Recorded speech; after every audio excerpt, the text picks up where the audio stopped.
नमस्ते, अभिवादन आपका इनोसेंट इन्वेस्टर के इस नए वीडियो में। आपके लिए डिस्क्लेमर, उसके बाद आज यस बैंक पे वीडियो है और ये वीडियो बहुत इंटरेस्टिंग होने वाली है क्योंकि इसमें आप कुछ अदर बैंकिंग स्टॉक्स जानेंगे और क्यों आप उसमें इन्वेस्टमेंट कर सकते हैं, वो भी रीज़न मैं आपको बताने की कोशिश करूंगा, सब कुछ एक्सप्लेन करूंगा। उससे पहले थोड़ा सा प्राइस का एनालिसिस कर दूं। यस बैंक का 14 रुपये 45 पैसे पे क्लोजिंग हुई है।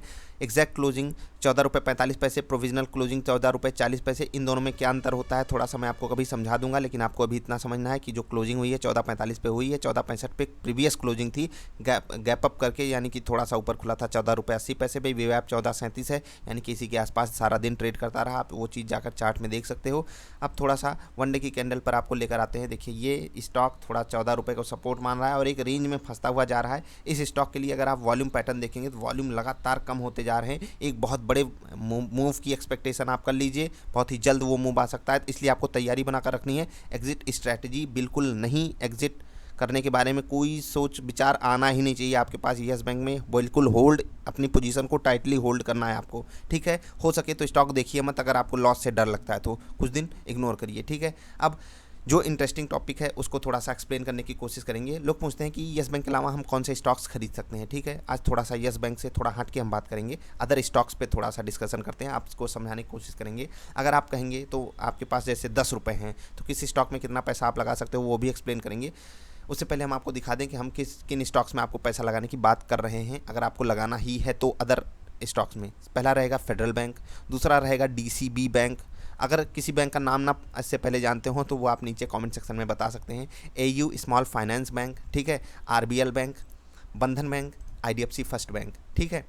इन स्टॉक्स में देखिए ये सारे बैंकिंग स्टॉक्स जो मैंने बताए हैं ये छोटे हैं, ठीक है। और ग्रोथ अपॉर्चुनिटी किस तरीके से है, देखिए बैंकिंग सेक्टर में अगर आप फंड लगा रहे हो तो उसका रिस्क आपको समझना होगा। इस वक्त लगा रहे हो तो उसका रिस्क आपको समझना होगा। छोटे बैंक में लगा रहे हो उसका रिस्क आपको समझना होगा, तभी आप लगाइएगा, ठीक है। मेरे पास इस वक्त 10 रुपये हैं और वो 10 रुपये अगर मुझे छोटे बैंकों में ही डालने हैं, यानी कि जैसे मान लेते हैं कि मैं हर बैंक में एफडी करा सकता हूँ, उसकी अलग क्राइटेरिया है कि वहाँ मुझे 6% 8%, हर बैंक का अपना अपना होता है।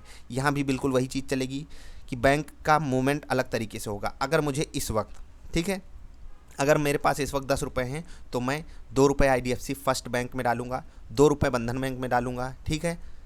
4 रुपये हो गए हमारे। 1 रुपये आरबीएल बैंक में डालूंगा, 1.5 रुपये एयू स्मॉल फाइनेंस बैंक में डालूंगा, 1.5 रुपये डीसीबी बैंक में डालूंगा। 1.5 3 1 4 2 6 2 8, ठीक है। 8 रुपये हो गए और 2 रुपये मैं फेडरल बैंक में डालूंगा, ठीक है। समझ गए। आपको ऐसे ही एक पोर्टफोलियो अगर आपको बनाना है छोटे बैंकों का तो आप इस तरीके से बना सकते हो। अगर आपके पास 10 रुपये हैं, ये सारे बैंक आप ले लीजिए।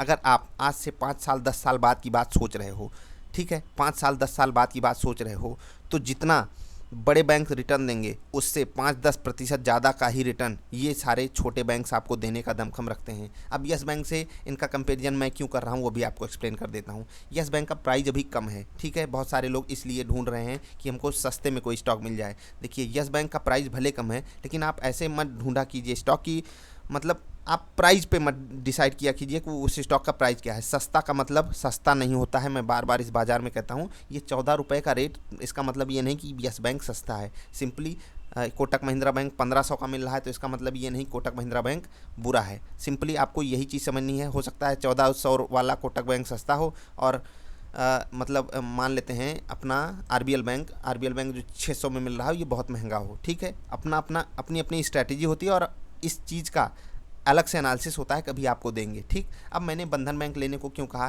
पहली चीज़ आउटस्टैंडिंग शेयर्स इनके कम है और अगर आप मंथली कैंडल पे देखोगे ये बैंक जब लिस्टिंग किया था अपनी, उसके बाद मीडिया हाइप इनको इतना मतलब होता है ना कि रिजल्ट देखकर और आम पब्लिक भी कूद पड़ती है, तो सारी सिचुएशन इनके फेवर में आ गई। आपको मतलब सोच भी नहीं सकते आप कि ये स्टॉक 750 के आसपास ट्रेड किया करता था एक समय, और अभी कोरोना क्राइसिस में ये 100-200 के नीचे जाकर ट्रेड कर रहा था, ठीक है। अभी 300 के आसपास ट्रेड कर रहा है। अगर फिर से ये आपको 250 के नीचे मिलता है तो आप इसमें धीरे धीरे एक्यूमुलेशन कर सकते हो।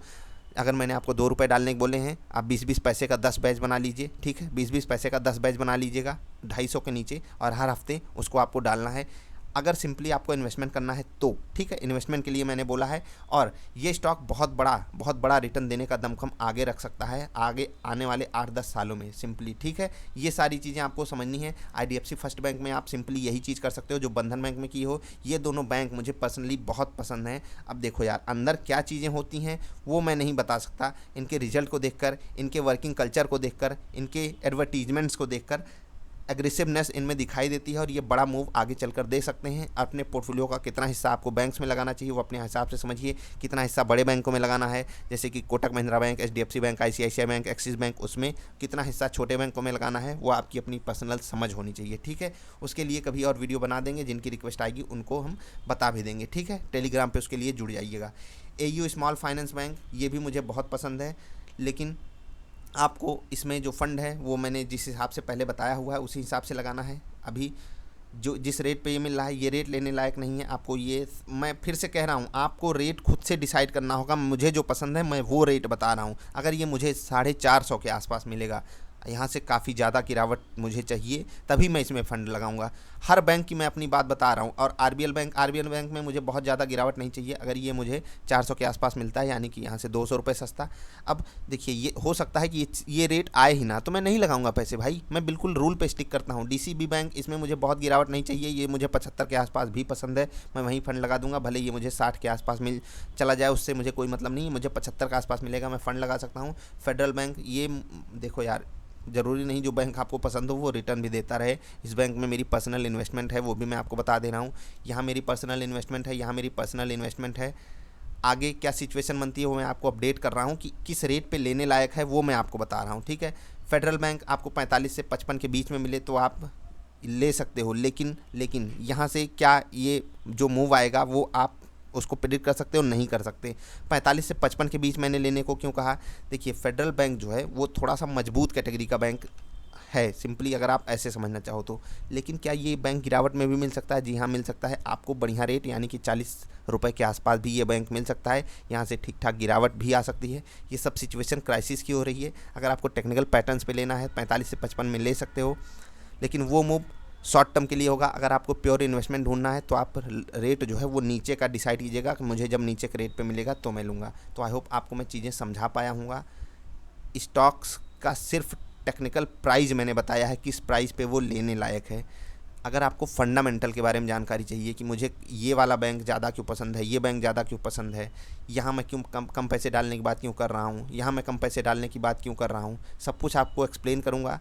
आपको हमारे पास अपनी क्वेरी छोड़नी है।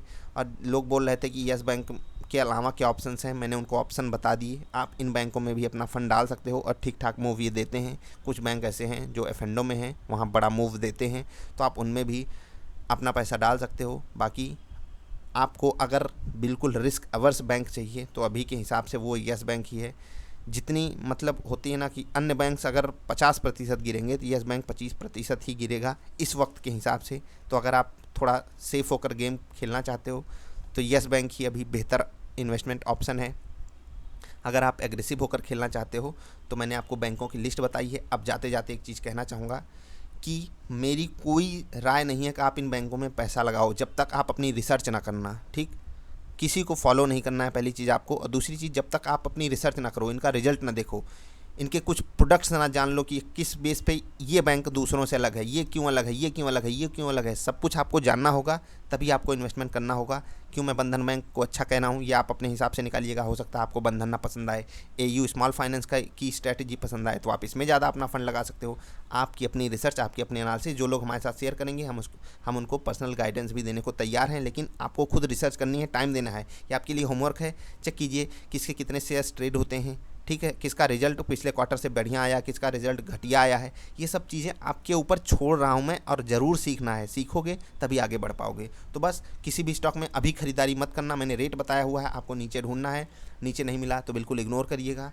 यस बैंक में अपनी पोजीशन अभी होल्ड करिएगा। मिलेंगे फिर से किसी अच्छी वाली वीडियोज़ में। और हाँ, जाते जाते एक और चीज़ मैं आपको बताना चाहूँगा, चेक कीजिएगा मार्केट कैप।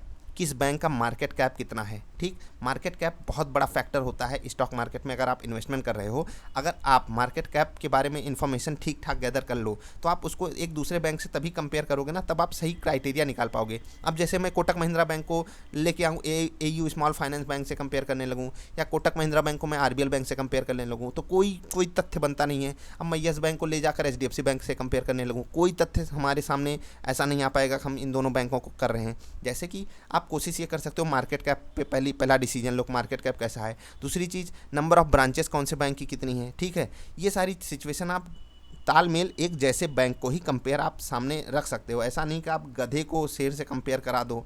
तो ये सारी सिचुएशन आपको समझनी होगी। मार्केट कैप आपको हर एक बैंक का जो भी मैंने बताया है ये ज़रूर चेक करना है। आप बताइएगा, ठीक है, आपके लिए होमवर्क है, टेलीग्राम पे मुझे पर्सनल मैसेज करके बताइएगा आपके लिए फेवरेट बैंक कौन सा है, आप किस बैंक में पैसा लगाना चाहोगे। अगर किसी में लगाए हो तो वो भी मुझे बताना, मुझे खुशी होगी जानकर। तो बस यार, अभी के लिए इतना ही।